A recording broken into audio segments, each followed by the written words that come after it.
Hello बच्चों, बेटा हम पाठ 9वां मैं सबसे छोटी हूँ नामक कविता के आज प्रश्न उत्तर करेंगे।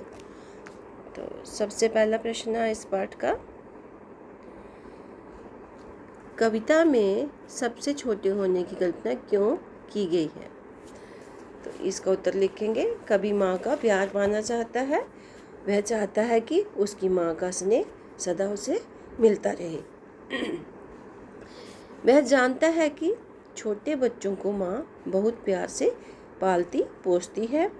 माँ का अधिक से अधिक प्यार पाने के लिए ही कवि ने छोटे होने की कल्पना की है। तो कवि क्या करता है, कवि क्या कह रहे हैं यहाँ पे कि वह माँ का प्यार पाना चाहते हैं और वह हमेशा छोटे ही बने रहना चाहते हैं, क्योंकि वह जानता है कि छोटे बच्चों को माँ बहुत प्यार से पालती पोसती है। माँ का अधिक से अधिक प्यार पाने के लिए ही कवि ने छोटे होने की कल्पना की है। तो इस तरह से आप इसका उत्तर लिख लीजिए। प्रश्न दूसरा है, कविता में ऐसी बड़ी ना हूँ मैं क्यों कहा गया है। तो कविता में कवि ने कहा है कि माँ छोटे बच्चों को अधिक प्यार से रखती है, छोटे बच्चों को अधिक प्यार करती है। जब वही छोटे बच्चे बड़े हो जाते हैं तो माँ उन्हें डांटती फटकारती भी है। बच्चे के बड़े होने पर माँ उस पर पहले से कम ध्यान देती है, उसे अपने हाथों से खिलाती नहीं है और फिर माँ नहलाकर सुलाती और बच्चों को परियों की कहानी भी नहीं सुनाती है। इसी कारण कविता में ऐसी बड़ी न हो मैं कहा गया है। तो इस कविता में क्या लिखा गया है कि मैं बड़ी ना हूँ माँ, मैं छोटी बनी रहूँ, क्योंकि अगर मैं बड़ी होगी तो मुझे ना आप सुलाओगे, ना मुझे अच्छी तरह से मेरी तरफ अच्छी तरह से ध्यान दोगे। तो ये सारी की सारी बातें जो हैं कविता में कवि ने लिखी हैं। जब छोटा होता है बच्चा तो माँ उसे नहलाती है, सुलाती है, परियों की कहानी सुनाती है। तो जब बड़ा हो जाता है बच्चा तो इसमें कल्पना की गई है कि इस कारण अगर मैं बड़ी हो गई तो ये चीज़ें मुझे नहीं उपलब्ध हो पाएंगी। तो इस प्रश्न के उत्तर में आप इस तरह से लिख लीजिए। कविता में किसके आंचल की छाया में छिपे जाने की बात कही गई है और क्यों। कविता में माँ के आंचल में रहने की बात कही गई है। बच्चों को अपनी माँ के साथ रहना बहुत अच्छा लगता है। इस कविता में बच्चे की माँ के साथ नज़दीक की स्थितियाँ बताई गई हैं कि बच्चा अपनी माँ के साथ जब रहता है उसकी नज़दीक की स्थितियाँ यहाँ पर बताई गई हैं सारी की सारी। छुटपन में बच्चे अपना माँ की गोद में सोते हैं। जब बच्चे छोटे होते हैं तो बच्चे माँ की गोद में ही सोते हैं, अपनी माँ का आंचल पकड़कर उसके साथ साथ फिरते रहते हैं। इसके साथ साथ बच्चे अपनी माँ का हाथ पकड़कर इधर उधर घूमते हैं। इस प्रकार बच्चे बचपन में अपनी माँ के अधिक करीब रहते हैं। तो इस तरह से आप इसका उत्तर लिख लीजिए। अगला प्रश्न है चौथा, आशय स्पष्ट करो। हाथ पकड़ फिर सदा हमारे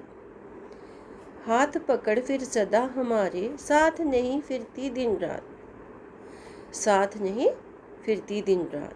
तो इसका आपने आशय स्पष्ट करना है। तो इसका उत्तर आप लिख लीजिए। छोटी बच्ची बड़ी नहीं बनना चाहती, वह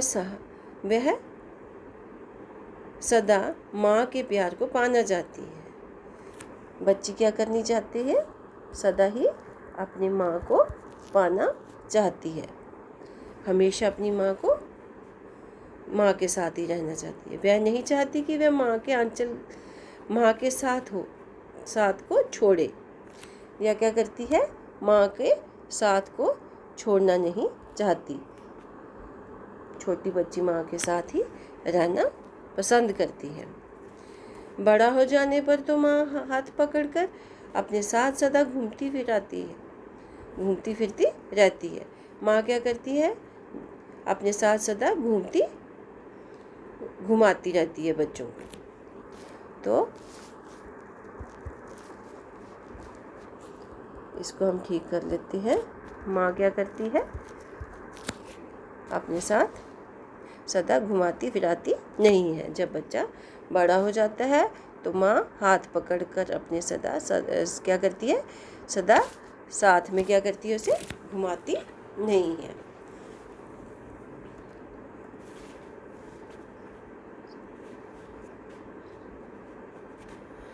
तो कवि ने इन पंक्तियों में यही आशय स्पष्ट किया है। कविता में आगे के प्रश्न हैं आपके, तो आगे के प्रश्न क्या बोलते हैं, कविता में पता करके लिखना। हमने कविता को हम जब पढ़ेंगे तो हमें अगले प्रश्न भी समझ आ जाएंगे। कविता में पता करके लिखो कि माँ बच्चों के लिए क्या काम करती है। तुम स्वयं सोचकर लिखो कि बच्चों को माँ के लिए क्या क्या करना चाहिए। तो इसे आपने अच्छी तरह से पहले कविता को पढ़ना है, तो उसके बाद आप इसके उत्तर लिख सकते हैं। तो मैं आपकी मदद कर देती हूँ, सहायता। कविता में बताया गया है कि माँ बच्चों को बहुत प्यार करती है। वह छोटे बच्चों को गोदी में उठाकर खिलाती रहती है और वह गोदी में सुलाती है। माँ अपने हाथों से खिलाती है, मुंह धुलाती है। वह बच्चों को नहलाकर खिलौने खेलने के लिए देती है। इसके साथ साथ माँ परियों की बातें सुनाती है जो बहुत अच्छी लगती हैं। हाँ, माँ को ऐसा ही करना चाहिए और बच्चों को भी माँ का कहना मानना चाहिए। उन्हें जी जान से उसका सम्मान करना चाहिए। तो सभी बच्चे अपने माता पिता का सम्मान कीजिए, सम्मान करना भी चाहिए उनका। माता पिता का कहना मानना चाहिए हमेशा, क्योंकि उनके आशीर्वाद से सारे कार्य संपन्न होते हैं। अगला प्रश्न आपका, बच्चों को प्रायः सभी क्षेत्रों में बड़ा होने के लिए कहा जाता है। इस कविता में बालिका सबसे छोटी बनी रहना क्यों चाहती है? तो इसका उत्तर आप लिखोगे, बच्चों को प्रायः सभी क्षेत्रों में बड़ा होने के लिए कहा जाता है क्योंकि बड़े होकर ही वह स्वावलंबी बन सकेंगे। वे अपना काम स्वयं कर सकेंगे। वे बड़े होकर उन सब जिम्मेदारियों को निभा सकेंगे जिन्हें अब बड़े निभा रहे हैं। बालिका चाहती है कि उसकी माँ का स्नेह सदा मिलता रहे। वह जानती है कि जब बड़ी हो जाएगी तो उसकी माँ उसे इतना स्नेह नहीं दे पाएगी। जब बच्चा बड़ा हो जाता है तो उसे यह कह दिया जाता है कि अब बड़ा हो गया है। यही कारण है कि बालिका ने इस कविता में सदा छोटी बनी रहने की इच्छा व्यक्त की है। तो बच्चों, आप इसे इसी ढंग से लिखिए, समझिए और इसे अपनी अभ्यास पुस्तिका पर कर लीजिए। तो मैं आशा करती हूँ कि आपको इस कविता के प्रश्न उत्तर समझ आ गए होंगे। तो सभी बच्चे इस कविता को बड़ा ध्यानपूर्वक पढ़कर, सुनकर और इन प्रश्नों को अच्छी तरह से देखकर लिखेंगे। और ये आपने चित्र भी अपनी अभ्यास पुस्तिका पर बना लेना है, ठीक है। तो आज के लिए बच्चों इतना ही काफ़ी है। तो लॉकडाउन में आपको इन प्रश्नों के उत्तर लिखने में ज़्यादा समय नहीं लगेगा, क्योंकि आपको यहाँ पर लिखा हुआ सारा मटेरियल मिल गया है, ठीक है। सहायक सामग्री आपको उपलब्ध होगी है, तो आप इसकी सहायता से आसानी से आप काम जो है अपनी अभ्यास पुस्तिका पर कर सकते हैं। तो आज के लिए इतना ही काफ़ी है। धन्यवाद।